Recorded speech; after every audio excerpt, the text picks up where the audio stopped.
สบายดี FC ที่จะตามได้รับชมวิถีชีวิตของชนบทสาวบ้านป่าภูเขตผู้ดอยห่างไกลซอกลีก็คือศิษบาลเขตสมเผ่าเมืองกองทุกคนเนาะคือมื้อนี้ก็คือบรรยากาศประมาณ22องศาทุกคนก็หนาวร้อนแห้งทุกคนก็คือมื้อนี้ก็พี่น้องเอ้ยก็รับเบิ่งรับชมทางอัปเดตและก็เก็บภาพบรรยากาศของชนบทห่างไกลซอกลีอยู่เขตสะบานใกล้ๆนอกตัวเมือง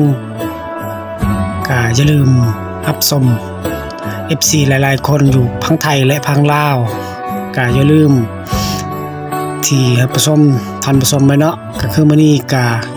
คือช่อง YouTube เบอร์ของบ่าวลิงชนบทเก็บกรรมวิถีชีวิตของเขาเจ้าหมู่บ้านนี้ก็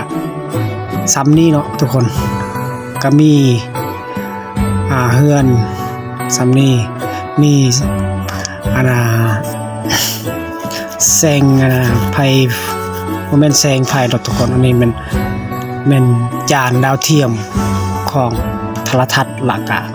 เขาเจ้าใส่โทรทัศน์เบิ่งข่าวเบิ่งหยังก็มีแต่ส่องตัวนี้แหละอยู่หมู่บ้านในเขตนี้ก็จุดนี้มันสิจานแบบมันสีเหลืองๆทุกคนเนาะก็คือเพิ่นใส่ชีวิตของเพิ่นบ่เคยมาใส่แบบจานแบบนี้จานมาแต่เวียดบ่จักมาแต่ลาวบ่จักจานเขาเจ้าเบิ่งข่าวเบิ่งหยังก็คือแบบนี้ดังเดิมทุกคนเอาตอนนี้ก็คือฮอดโมงฮอดเวลาล่ะทุกคนและที่รับเบิ่งรับชมทางFC หลายคนที่ซัพพอร์ตให้นำกันก็อย่าลืมกดไลค์กดแชร์กดติดตามและพากำลังใจให้เฮ็ดคลิปต่อไปแม่นมื้อนี้ก็บรรยากาศของดีแล้วทุกคนใกล้สิฮอดปีใหม่ใกล้สิฮอดสงกรานต์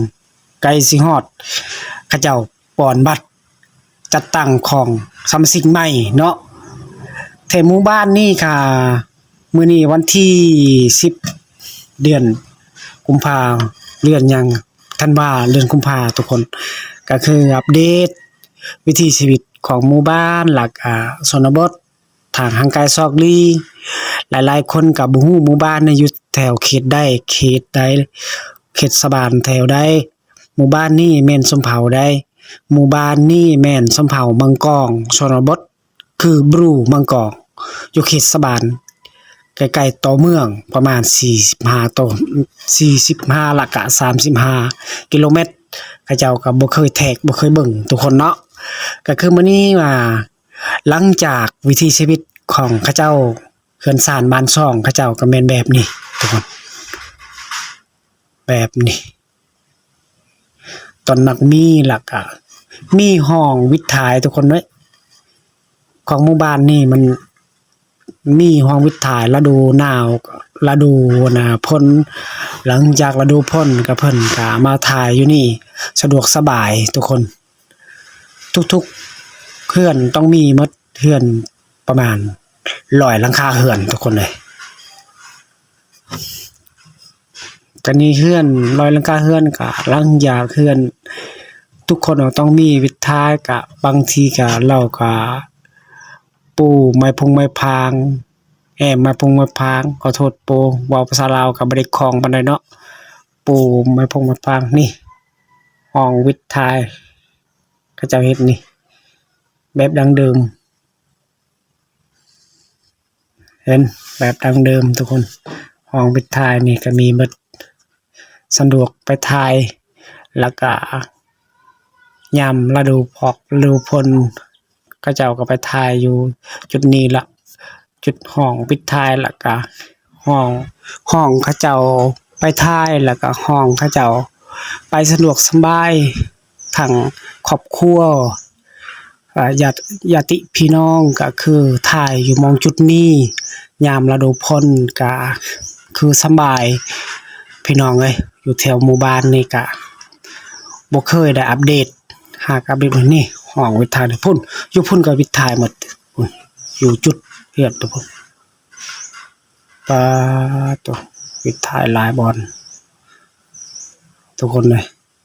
ก็คือวิทย์ทายหลายจุดหลายบอลของหมู่บ้านนี่ก็เฮือนไผเฮือนมันก็มีวิทย์ทายเบิดทุกคนบ้านนี้ก็บ้านแบบว่าสิ่งแวดล้อมธรรมศาสตร์ก็คือสวยหมดงดงามทุกคนเนาะพี่น้องเอ้ยก็คือสิ่งแวดล้อมธรรมศาสตร์ในกะเฮือนก็บ่มีการดูแลทุกคนก็คือเฮือนธรรมดาพุ่น